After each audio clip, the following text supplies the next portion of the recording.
Plymouth Street. It's the house in the middle of the hill just after you go around the corner with the stone walls in front of it.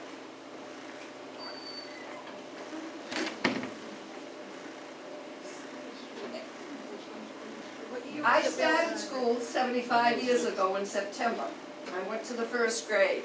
So I went out that front door with my brother, who watched me to school. Look, that's my father.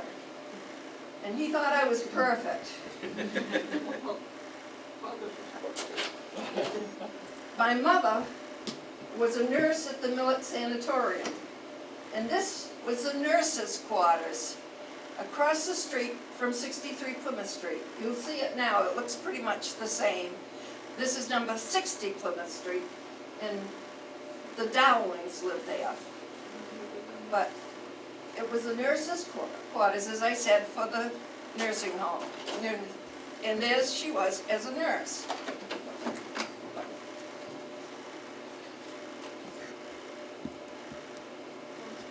My father lost his first wife in the flu epidemic. And this is who caught his eye a couple of years later. She came from Melrose, Mass. This is the hospital. It's where Lindy Snow lives now. It was a tuberculosis hospital, but during World War I, a lot of people who didn't want to go into the service checked themselves in too.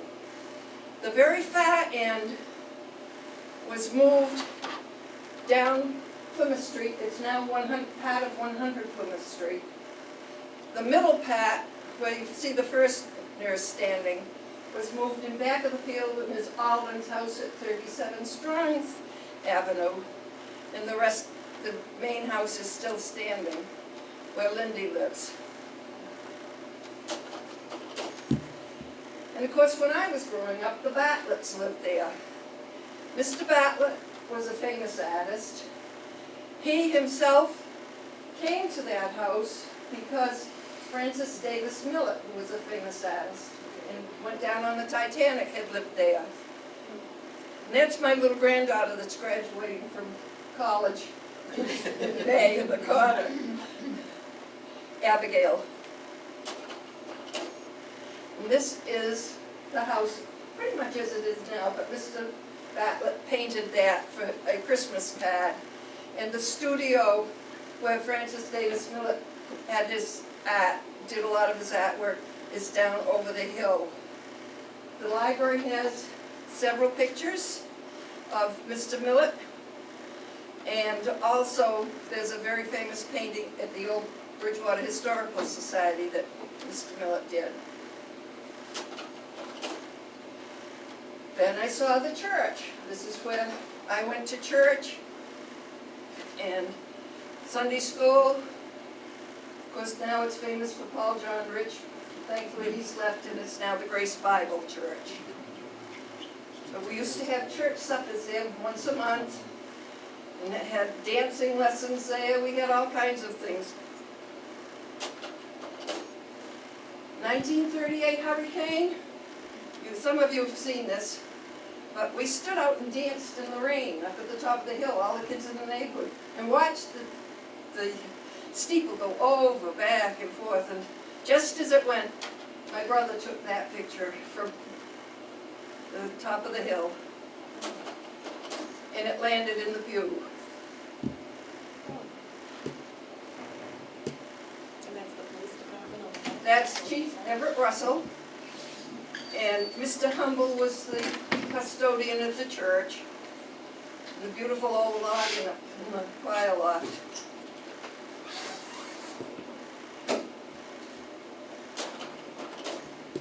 Then I went by this house. This was where my great-grandparents had lived and where my grandmother grew up. She only moved 2 houses down. She moved here, and then there was my Uncle Si's house, which I haven't a picture of, which you know is a funny colored house at the top of the hill. And this house, my Uncle Winnie Allen bought the house in 1936, I believe. And we kids used to play in the band, and he decided it was too much of a danger and tore the band down. But we used to have fun in that band. It's not my house, but. Yeah, it's now Jane's house. Why don't you get the addresses? 33 Plymouth Street. Now this is the rectory. And this is St. John's as it looked I know. on the way to school. And between the rectory and the St. John's Church was a dip in the ground. And they had a big statue of Jesus there with his hands raised. I don't know where it is now. They still have it, but I don't know where. I think it's out there. Out back? We kids used to think Jesus was raving to us as we went to school. And this is St. John's Church. It was magnificent. The stained glass windows, the woodwork inside, handcart stations of the cross. It was just absolutely beautiful. But it burnt in 1954. This is the confession box. I was always intrigued. I was not Catholic, I was a Protestant, but I used to love to go in there and see the artwork that was in there. Absolutely gorgeous. And it just, everything went. It was sad. Then the town hall is where St. John's parking lot is now. They used to have town meeting there. They had dances. They had all kinds of goings on there. Churches used to have their church fairs there. Women would work all winter long making little crepe paper flowers and things to decorate their tables and have church fairs in there. And I remember, for some reason or other, I don't know why, but Jimmy and Dick were famous cowboy singers out of Boston, and they used to come out here and sing. Didn't you have movies there too? What? Didn't you have movies there also? Oh, we had movies there, that's right too, 10 cents. You went to the movies on Saturday night. Oh, You have the Tom Thumb wedding? Yes, we had the Tom Thumb wedding, right? We had all kinds of plays and things there. And dances. They had lots of dances and they used to have lectures there. Right beside it is the Old Town Cemetery. I do not have a picture of that, but the Old Town Cemetery has many Revolutionary War veterans in it. And two of them I know walked from here to West Point to take part in the throwing of the chain across the Hudson River so the English couldn't get up the Hudson River. So I think to myself, it's difficult to walk up the street, never mind walk to West Point. One of them lived down near where your folks lived. My own, just a few houses down. There's the Tom Thumb wedding. Oh.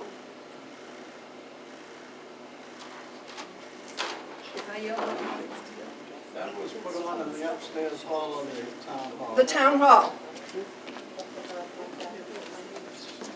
This was Alice Roach, Helen Fitch. This was a Donnie Blackwell and Staffy Burrell, I believe. Bruce Edson and Carolyn McPherson's husband. Kenny Pratt, Barbara Taylor, Mildred Perkins, Margie Windsor now, she was Marjorie Wilbur. This little girl was from Elmwood, I don't remember her name. Barbara Lightfoot and Mary Burrell. David Spelling, Ronnie Soper, Lee Sproul, me. I was a bridesmaid. Lorraine Fuller, Jack Thatcher, and Jack Larrabee. And this was Luke DeChambeau and another Soper, Ralph Soper. We had a circus we put on one year there too. And Mr. Bartlett made all the animals, costumes, the horses and all kinds of things that we.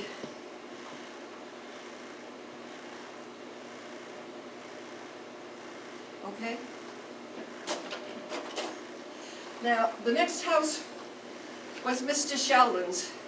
And this is a drawing that was on the 1887 map, just so you could see. This is where the cemetery is now, when you go down Central Street. The cemetery, the front of the cemetery.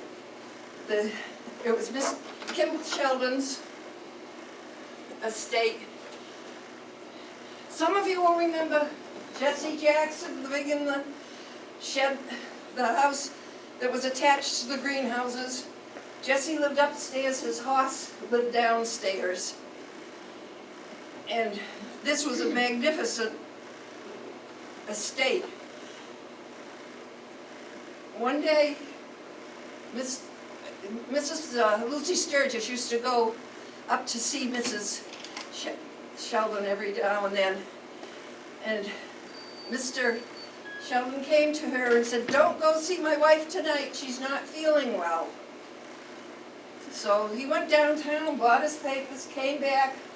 The next morning, Mr. Sheldon had already murdered his wife and then committed suicide.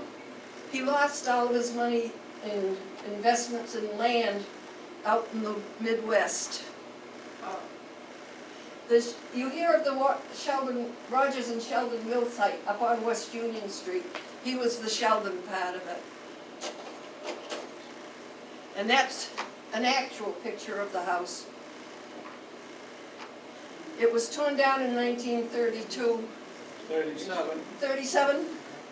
And Yeah. just the first band part was left for Jesse Jackson to live in when he took care of the cemetery. Margaret, I'm sorry, what did you say happened to the house? It was torn down. It got torn down. It was bought by the East Bridgwater Cemetery Corporation and... And they destroyed it. They wouldn't be able to do it now, would they, Mary? A demolition delay. I know who that is. I guess we do. Eddie Keneally used to plow the sidewalks when there was snowstorms, and he used to give kids rides. One would get on at one house and ride to the next kid's house, and the next kid would get on and ride to the next kid's house. We were very fortunate in Mr. Frank Moore knew the man that bought all of Brother Keneally's horse carriages and things. The man that bought it did not care to keep it, gave it back to the Historical Commission for East Bridgwater to have it. Not commission, society, East Bridgwater Society, and it's down in the van at the Sachem Rock Farm. So we feel blessed to have Eddie's snowplow back. This is where I went to the first grade of school. I finally made it to here. As you can see, I walked along and dilly-dallied. I had Miss Vanneman for first grade teacher. But the school was too small. They needed to add on to it. Please take note of the building itself. And see how they did it? They lifted the first floor up and built underneath. Now maybe we could do that to the high school. But that's where we went the first 6 grades.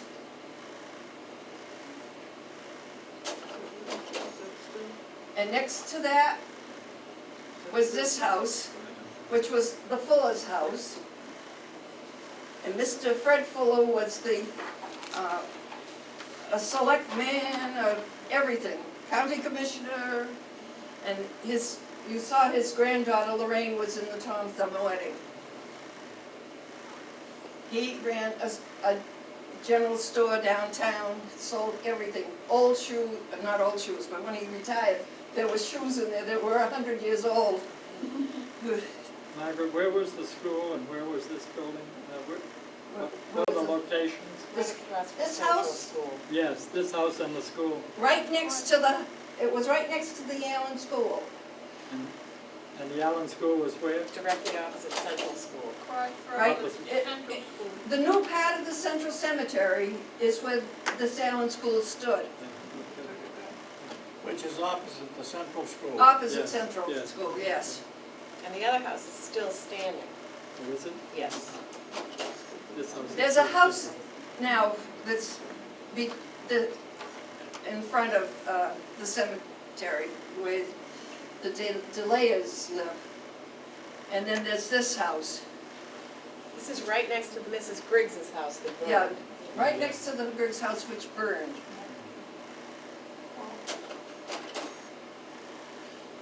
And this was Charlie Mann's house when I was a young girl, and he was the treasurer of the savings bank.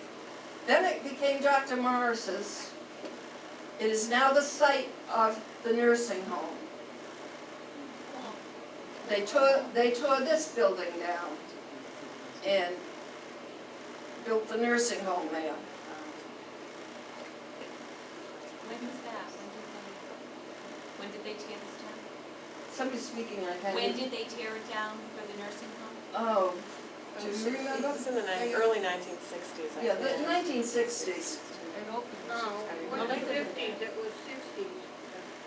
60s, yeah, 1960s. It was a beautiful place, and what had a gorgeous chandelier in the front hall. Dr. Morris's daughters used to have sleepovers up in there, what they call the cupola. Cupola, Yeah. yeah, it's almost like Montgomery. And of course, this is Mrs. Rowan's house, which is opposite the nursing home now, and Mary Ann Rowan. And this is the park in the center of town, dedicated to the American Legion. But it was Mrs. Hobart, Rowena Hobart, gave it to the town as a resting place for people who walk down to the center of town. It's a memorial for World War I. That's what I said. This was Mr. Root's store when we were kids. And he used to have cookies in boxes, and you could go in and help yourself to a cookie or whatever you wanted to. And not many people had automobiles when we were little kids. So they'd go around, Mr. Mantell and Mr. Sheehan would go around from house to house and take your order for what you wanted to have delivered for food in the morning, and then in the afternoon, they'd deliver your food to you out of Mr. Root's store. The next house that you see there is Dick Whitmarsh's. And everyone has wondered if Dick sold his house because he's had it painted recently for the first time in many years. And it's quite attractive. It's white and looks very nice. Notice the trees. I meant to speak of the trees. All of these trees were elm trees, and they went down in the 1938 hurricane pretty much. And what didn't take, the hurricane didn't take, Dutch elm disease did. The trolley car came from Whitman. And the people would get off of there. If they wanted to go to Bridgwater, they'd get off there and cross the street and get the trolley car that comes down from Brockton. You'll see that in a few minutes, I think. Where Prime Gas Station is, presently was the telephone company, the first telephone office in town. The operators were upstairs, and downstairs was a hardware store. They tore that down in the 1930s because of the traffic in the center of town, and they were going to build a rotary there. Well, we're still waiting for the rotary to be built. The next house was moved from Central Street to Maple Avenue, and is now down on Maple Avenue. I can't think of the name. DeFalco, I believe, lives there, but I'm not sure. But it's the third house down on the right, on Maple Avenue. That big building was owned by George Weather. It was a hardware store. This house was Dr. Bannerman's house, and when before I went to school, I went to kindergarten there. Miss Bannerman, it was in the Depression, and they didn't have enough money to hire many teachers, and so she ran her own private kindergarten. And then continued, after she got married, she continued and had a wonderful number of youngsters that went to her private kindergarten on Dean Place. now sits in back of, is it Tedeschi's? Tedeschi's Market and the dentist, and it is now condominiums.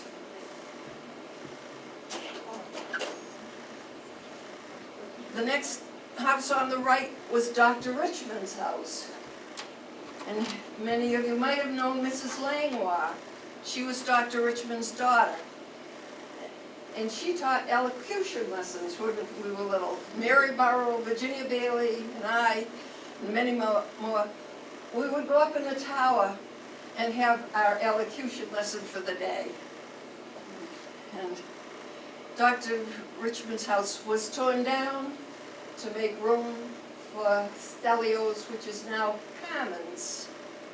But it too was a beautiful place. Straight ahead, if you look just straight ahead, the house was Mary Jones's when I was a little girl, sat in the parking lot here of the library.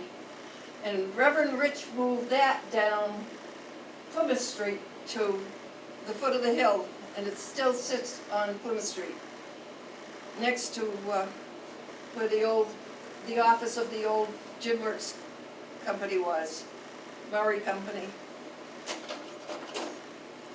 Now, this was Dr. Bannerman's first house. Now, when I say Dr. Bannerman, I'm not talking about Dr. Donald Bannerman. I'm talking about his father, who was the doctor in East Bridgwater. He was a school doctor. He died in 1937 or 8. So we used to talk about young Dr. Bannerman and old Dr. Bannerman. Well, if young Dr. Bannerman was alive today, he'd be close to 100. Because he'd be 98 sometime this year, I'm quite sure. But that was his car that he used to go the rounds to visit his patients in. That house was torn down to make a drive-through for the savings bank. And if you go to the drive-in at the savings bank, you go right on the property where this house stood.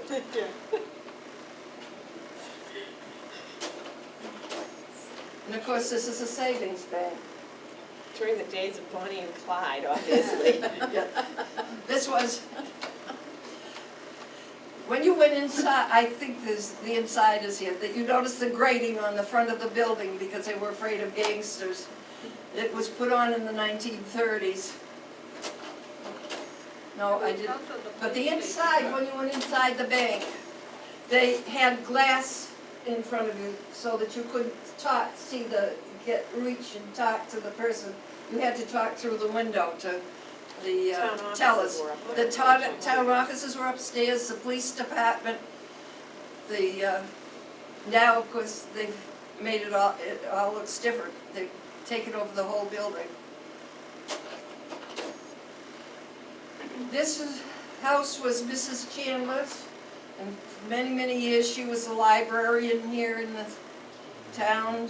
She also was an English teacher. When I was in high school, they didn't have school libraries. We would go over across the street from the high school to do our research, and Mrs. Chandler really touched most of all of us as high school students.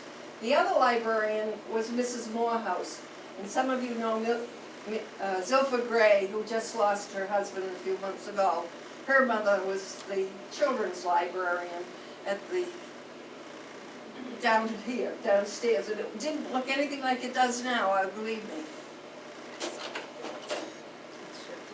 Where the high school stands was Mrs. Folsom's house. Mrs. Folsom's house was moved in 1911 down onto Central Street next to, well, Frankie Santilli owns it now, but it was Luddy's Bus Garages. And it is now a family named Reed that's lived here for many years. It's the second house beyond Dean Place on the right-hand side as you go toward Brockton. Looks a little different than it does here, too. Many people think it's the same house, but you can see the difference in the buildings. the doors and all. And the new high school, which was built in 1911, 1912, is where we all went to high school. Like a fourth grade, because they burned down the old. That's right, it became the intermediate school. Now it's just the housing for the seniors, called 100 Prospect Street.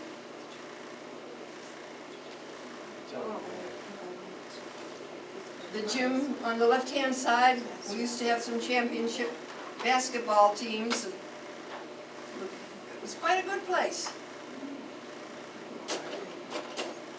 And here's the public library right across the street from where we went to school. And if you see the path to the right, you look through and you'll just see visions of the first high school, which burnt down too. There are notes in the school committee records that tell the school committee was meeting, and it says, "We adjourned high school on fire."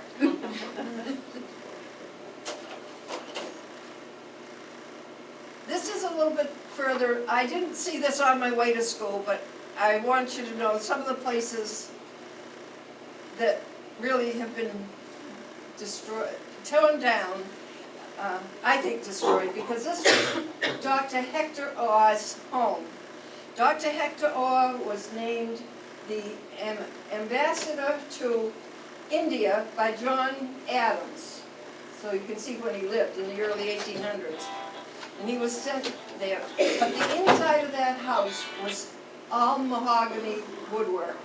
Mary Ahern's aunt lived there, Wayne Johnson lived there, and it really was a gorgeous house. But we lost that. That's why when the Historical Commission decided to go for a demolition delay. But Where was that, Margaret? Pardon? The location Where, of the... oh, this is where Bob Graham's garage is. I'm sorry. They tore it down to, They just tore it down, they didn't save anything. And it really was a Beautiful floors, yeah. wide pines, and It was a fireplace beautiful and place. So, right around where our high school is, you've lost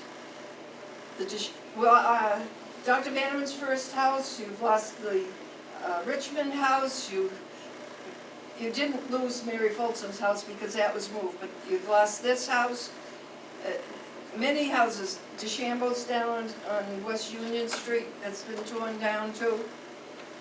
They were all nicely built and really well cared for houses. It's a shame. just marble. Now, this was an ice cream store, but when I was going to high school, we used to go down West Union Street, and Mr. Goldman had a tailor shop there, and it's now the site where Craig Cambejan Yeah. shop Town is, cleaners. on the corner of West Union and North Central Streets. We wouldn't recognize it, but it's Town Cleaners. Wish that tree was still there. What'd you say? Wish that tree was still there. I know it. The trees were beautiful. It's a shame, but the hurricanes have just taken them down. This is going back toward the street, the stoplights now. It's where Capiccioni's dance studio is, but it was, at one time it was Mr. Leslie's drugstore, then it was Dora's lunchroom. And Mr. Freya, who was town clerk here for years and years, had a general store. We used to be able to buy, I remember buying stockings for some reason, socks when I went to school later. We had a clothing store. Yeah, and then, let's see,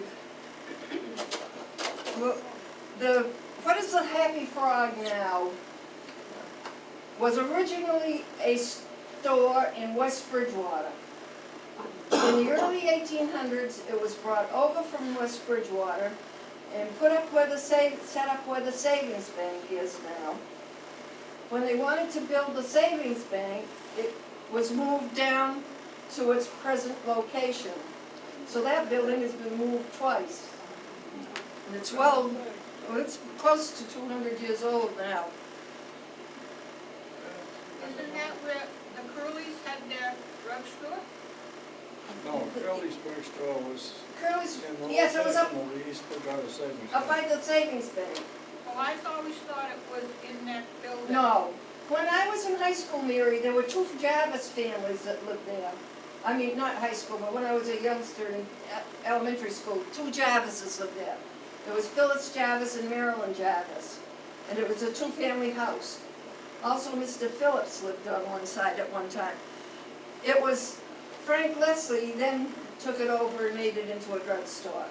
And he lived upstairs. Yes. It had been a livery stable too. It had been yes, it had been a livery stable. And where Lilla has her offices, that brick building was, a great big barn was there. And it was Griffin's livery stable. And they used to hire horses to travel all over the county and for Mr. Griffin. And this is now where Morris's real estate is. But when I was young, the post office was in there. And Mary Ahern's Uncle Tom had a newspaper and ice cream place and penny candy, all kinds of things. What else did he sell in there? Do you remember, Mary? Cowboy suit he wouldn't let me buy. Oh, a cowboy, toys. And Probably I didn't have the money to. Teresa's father was the postmaster. Yes, Teresa Fann's father, Jimmy Rogers, was a postmaster there. That's the Weber building, actually. And then the next building was built by my grandfather and great uncle. And in my grandfather's diary, he has a day-by-day telling of what went on in the building of it. It's now Johnny D's. It was Fred Fuller's store, what I was talking about, Mr. Fuller having a store. And he too ran a clothing store, but when they closed his store, he had clothing and shoes. I remember particularly the pointy-toe shoes that were never sold anyway, but they were about 50 years old. They were ugly. Next to that was the waiting room, which has been moved down, is now here's Mariah. Tell them what you waited for there. What I waited for? It was to wait for the trolley. Well, when I went to kindergarten, too, Maud Nutter, my father's cousin, and his uncle Fred ran the waiting room for the trolley to come down from Brockton. When I was a little girl, Maud Nutter used to go across the street and walk me, and I waited there for my father to pick me up. That's what I thought you were going to talk Yeah, about. well, I heard about Uncle Fred's waiting room all my life, and I don't think I ever knew what they waited for until I was grown up. Your ship to come in. Yeah, right. I never did either, Mary. I know the feeling. The one thing that I vividly remember, I do not remember my Uncle Fred, because he was my great uncle. I remember his hand very clearly, because he always reached out to take me in when I was a little girl. But the other thing I remember was in the corner as you went in the store, to the right, there was one of those derrick things that you put a nickel in and tried to get something out of the, had to pick up something and drop it down the hole. I always won because he's cheated for me. But Yeah. Politician from the start. I had to have the right relatives, Dick. Now, Uncle Fred, my great-grandfather built the house where the tattoo parlor is now. And then Uncle Fred lived in that house. The A&P building, they used to have fruit out front. We used to go by and help ourselves to fruit on the way home from school, too. They talk about juvenile delinquents. If only some of the people would realize and remember what they did themselves, it wouldn't be so bad. But anyway, that A&P building started out as a,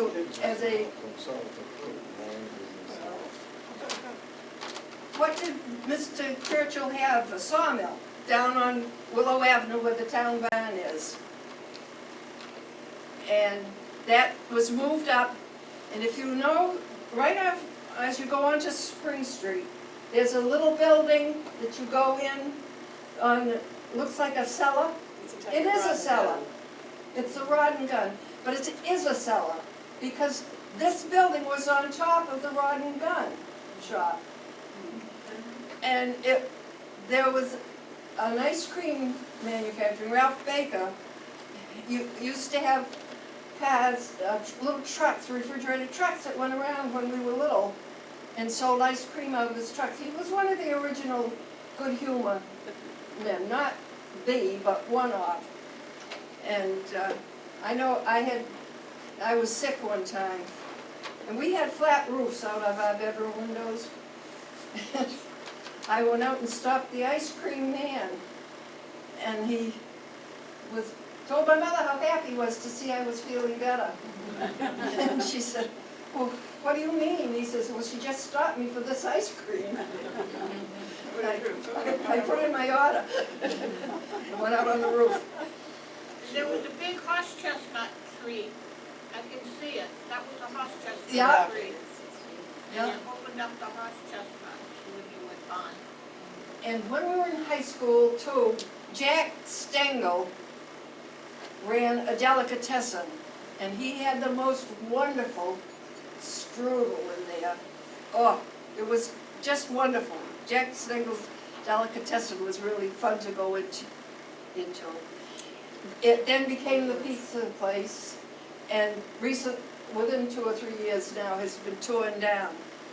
But that originally sat down in back of the house where I told you they lived in, the tattoo parlor, and it was where my great-grandfather manufactured chaises for the horses to take, to pull. This was one of 5 railroad train stations. This is, if you go to Batty's, where Batty has his repair place, his garage, you can see the platform is still there. This is where the fellows from World War I went off to war. And we had East Bridgwater, we had East and West, Westdale, we had Elmwood, we had Matfield, and we had Brown's Crossing railroad stations. 5 railroad stations in the town before Eastern Mass came in.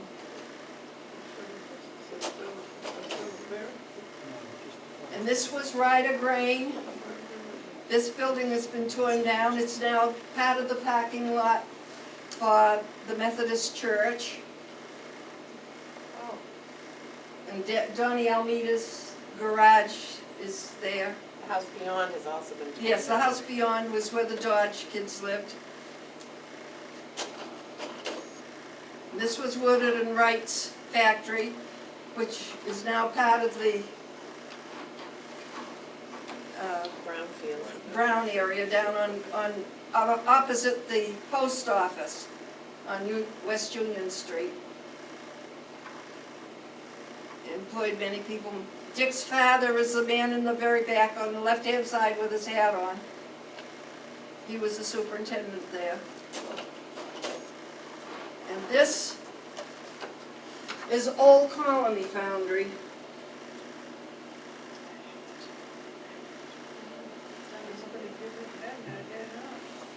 And the 2 places that really employed most, if you didn't have a relative working at the Carver Cotton Gin factory for Mr. Hobart, you had people working at the Old Colony Foundry. In 1854, 5 railroad engines were built. They were not too successful, but they did make the steam engines in that area. Yeah, what's left? What's left of it. Yeah. And this is a site for Rogers and Sheldon's mill site. And that burned in 1887. And the site is up on the West Union Street. It was a good-sized factory. It's funny, the Irish people came to East Bridgwater to work at Rogers and Sheldon's. The Italian people came and worked for the foundry. And the native people worked down at Carver Cotton Gin, really. And this is Carver Cotton Gin. And you can see the railroad tracks. The railroad tracks came up Central Street, went down Plymouth Street, It's a trolley car track. a trolley, and went over to Bridgewater. And they stopped at the railroad tracks. And everybody got off at the railroad tracks, and there was another trolley waiting to take them into Bridgewater Center or wherever they wanted to go. Now, of course, this is all storage place. But I must admit, he has done a good job. It looks nice. And the building is still standing. That big elm is, Put a lot of money into that. see that big elm tree? This was the office to the Carver Cotton Gin, the big building. And the little building was William Carlton's waiting room. There were little waiting rooms all over. There was one up at the corner of Elm and North Central also. People would go and sit and wait and buy their papers or whatever they wanted to, Play cigarettes. cards, play checkers. Yep. It was like the Pier 18 of the early 1900s. The Johnny D's, either one. And of course, A.R. Parker's. We used to walk down there at night to get an ice cream. My husband liked the whipped cream cake down there. This is actually, though, This is the, this is the first one, which is where the little strip mall is located now. And you're looking just as if you'd be looking at the back of the strip mall, up where all those trucks are parked. this is down back here where the trucks are, is where Badges and all of those, the little places, offices down back.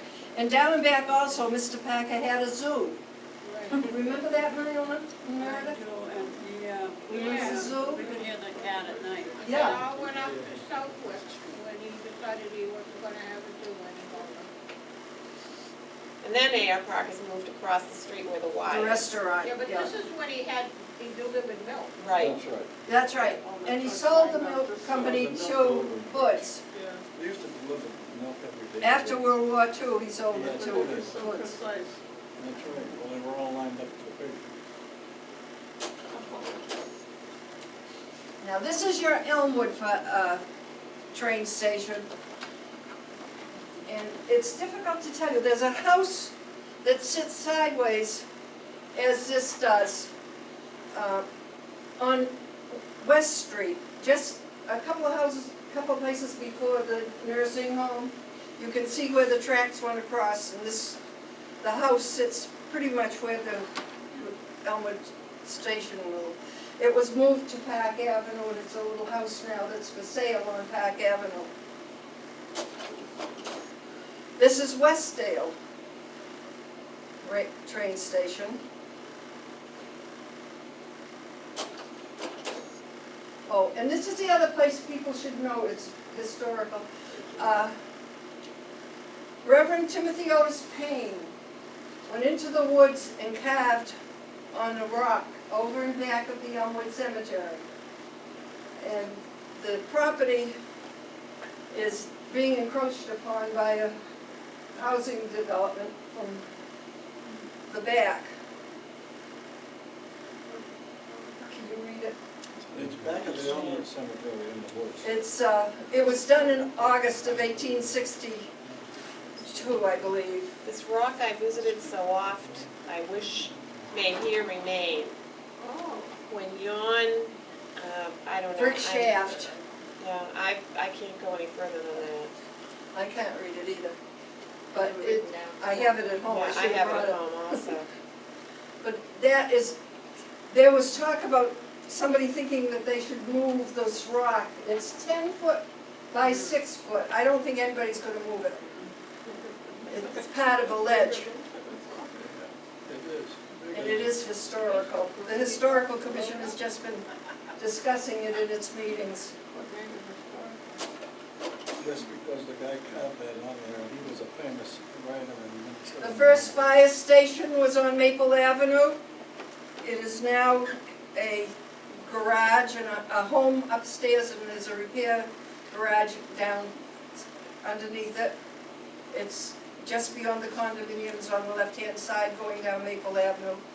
It actually was the first, one of the first car sales garages here in town owned by Ralph Perkins. But it became the fire station, then it became the police station, and now it's a car repair place. We recently had the 350th anniversary of Old Bridgewater. This is the group of people that participated in the same reenactment in 1956. The first one on the left, the first Indian, is Russell Gardner, who was quite well known and quite valuable historian for the Indians of this area.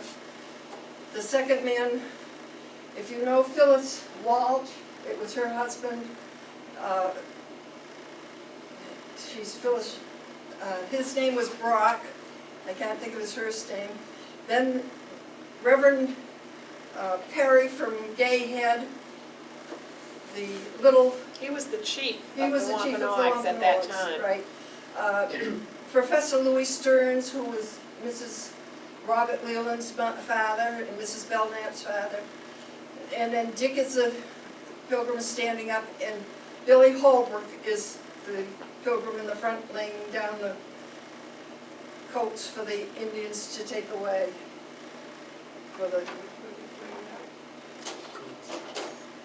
And this is the, That was part of the merchandise that they traded the Indians. this is Sachem Rock. Purchased This by memorial was put up in 1957 as a result.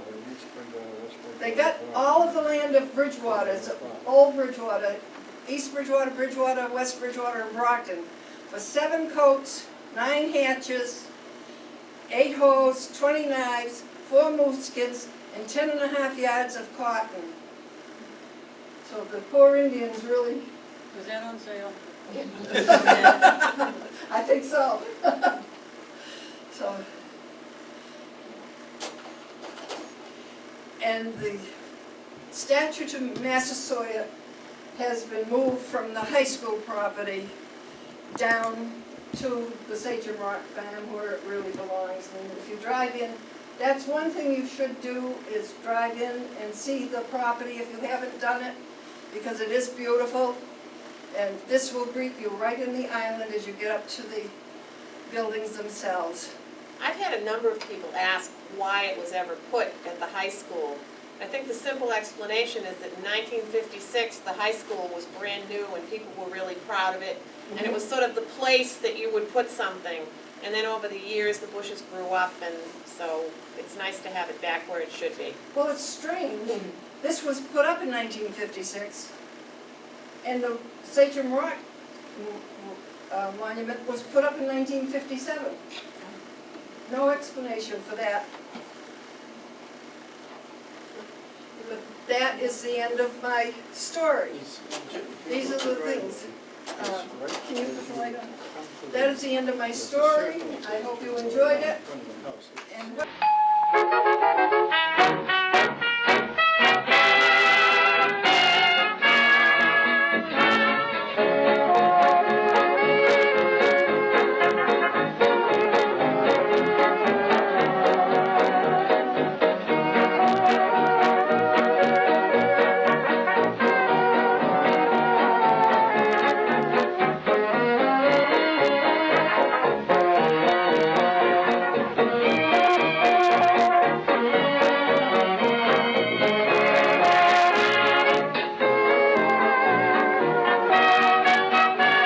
The moon belongs to everyone.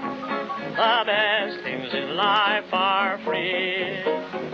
The stars all shine for everyone. They're shining for you.